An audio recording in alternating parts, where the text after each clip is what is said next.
విజయనగరం జిల్లా రాజా municipal engineering workers union సమ్మె siren మోగించనున్నారు. 9, 10, 11 పీఆర్సీలో engineering కార్మికులకు తీవ్ర అన్యాయం జరిగిందని, పారిశుద్ధ్య కార్మికులతో సమానంగా జీతాలు పెరిగేవని, ఇప్పుడు పూర్తిగా వ్యత్యాసం జరిగిందని, ఈ వ్యత్యాసాన్ని తక్షణం సవరించాలని, ఒక విధంగా చూసుకుంటే ఇంజనీరింగ్ కార్మికులు పూర్తిగా అర్హత కలిగిన టెక్నికల్ కార్మికులమని, మేము గత 15 నుండి 20 సంవత్సరాలుగా పనిచేస్తున్నామని, అత్యవసర సర్వీసులో ఉన్న కార్మికులమని, ప్రభుత్వ ఉద్యోగులకు పదవీకాలం 62 సంవత్సరంలో కాగా మాకు మాత్రం 60 ఏళ్లకే రిటైర్ చేస్తున్నారని, ఎటువంటి రిటైర్ బెనిఫిట్స్ లేకుండా వైదొలుగుతున్నారని, సమాన పనికి సమాన వేతనం కల్పించాలని, రిటైర్మెంట్ బెనిఫిట్స్ ఇవ్వాలని, ప్రమాదవశాత్తు ఎవరైనా మరణిస్తే తక్షణం 10 లక్షలు ఎక్స్గ్రేషియా ప్రకటించాలని, ప్రభుత్వం చర్చలు పేరుతో కాలయాపన చేస్తుందే తప్ప డిమాండ్లను పరిష్కరించడం లేదని, ఇకనైనా మా న్యాయమైన డిమాండ్లను తీర్చని ఎడల సమ్మెబాట పడతామని, అత్యవసర సర్వీసులైన విద్యుత్, త్రాగునీరు, పారిశుద్ధ్యాల సైతం నిలుపుదల చేస్తామని హెచ్చరించారు. నా పేరు లావేటి హరిబాబు. రాజా పురపాలక సంఘంలో ఇంజనీరింగ్ కార్మికులుగా పనిచేస్తున్నాను. గత 18 సంవత్సరాల నుంచి పనిచేస్తున్నాను. ఈ రాష్ట్ర గవర్నమెంట్ మా ఇంజనీరింగ్ కార్మికులకి జీతాలు పెంచాలి, సమాన పనికి సమాన వేతనం ఇవ్వాలి. అలాగనే ఇంజనీరింగ్ కార్మికులకు అందరికీ కార్మికుల కింద చూశారు సంక్షేమ పథకాలు అమలు చేయాలి. అలాగే నాన్ టెక్నికల్ జీతాలు ఇవ్వాలి. చనిపోయిన వారి కుటుంబానికి ఎక్స్గ్రేషన్ ప్రకటించాలి.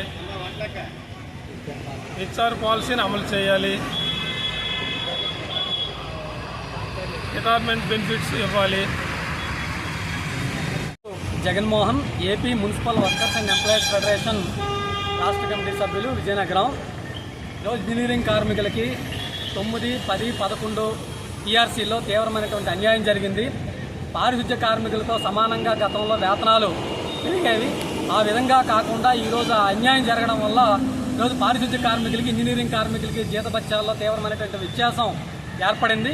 కాబట్టి ఈ వ్యత్యాసాన్ని సవరించి ఇంజనీరింగ్ కార్మికులందరూ ఒక రకంగా చెప్పాలంటే టెక్నికల్ కార్మికులు, అర్హత ఉన్నటువంటి కార్మికులు, దాదాపుగా 15 నుంచి 20 సంవత్సరాలుగా పనిచేస్తున్నటువంటి కార్మికులు, అత్యవసరమైనటువంటి సర్వీసులు ఉన్నటువంటి కార్మికులు, వీళ్ళ సర్వీస్ని పీఆర్సీలోనైనా వీళ్ళకి న్యాయం చేయాలని చెప్పేసి కోరుతున్నాం. ముఖ్యంగా టెక్నికల్ వేతనం 29,000 రూపాయలు, అదేవిధంగా ఇతర కార్మికులకు 24, 25,000 వేతనం చెల్లించే విధంగా చర్యలు తీసుకోవాలని, అదేవిధంగా ఈరోజు ప్రభుత్వ ఉద్యోగులుగా ఉన్నటువంటి వాళ్ళకి 62 సంవత్సరాల వరకు కొనసాగిస్తున్నారు. మున్సిపాలిటీలో పనిచేస్తున్నటువంటి పారిశుద్ధ్యం కావచ్చు, ఇంజనీరింగ్ కార్మికులు కావచ్చు, 60 ఏళ్లకే రిటైర్ చేస్తున్నారు. రిటైర్ చేసేటప్పుడు ఎటువంటి బెనిఫిట్ ఇవ్వడం లేదు. కాబట్టి ఈరోజు అంగన్వాడీలకి 62 ఏళ్ళ వరకు పెంచారు, ఆశా వర్కర్లకి 62 ఏళ్ళ వరకు పెంచారు. ఆ విధంగానే మున్సిపల్ కార్మికులకు కూడా 62 ఏళ్ళ వరకు కొనసాగించి రిటైర్మెంట్ బెనిఫిట్ అడుగుతున్నాం. ప్రమాదవశాత్తు మరణిస్తే వాటికి ఎటువంటి సహకారం ఉండడం లేదు. అందుకని 10 లక్షల రూపాయలు ఎక్స్గ్రేషియా ప్రకటించాలని చెప్పేసి కోరుతున్నాం. అలాగే ఈ రోజుకి చర్చిల పేరుతో కాలయాపన చేస్తుంది. ఈ విధంగా చర్చిల పేరుతో కాలయాపన చేసి ఇంజనీరింగ్ కార్మికులకు అన్యాయం చేయదలుచుకుంటే ఖచ్చితంగా ఇది సమ్మెకి దారితీస్తుంది. అందుకు రాష్ట్ర ప్రభుత్వమే బాధ్యత వహించాల్సి వస్తుందని చెప్పేసి అత్యవసర సర్వీసులన్నింటినీ కూడా, ప్రధానంగా త్రాగునీరు, అలాగే ఎలక్ట్రిసిటీ, అదేవిధంగా బోరింగ్, మొత్తం అన్ని రకాలైనటువంటి సేవలను మేము బంద్ చేస్తాం. దానికి ప్రభుత్వం బాధ్యత వహించాల్సి వస్తుందని చెప్పి సందర్భంగా హెచ్చరిస్తున్నాం.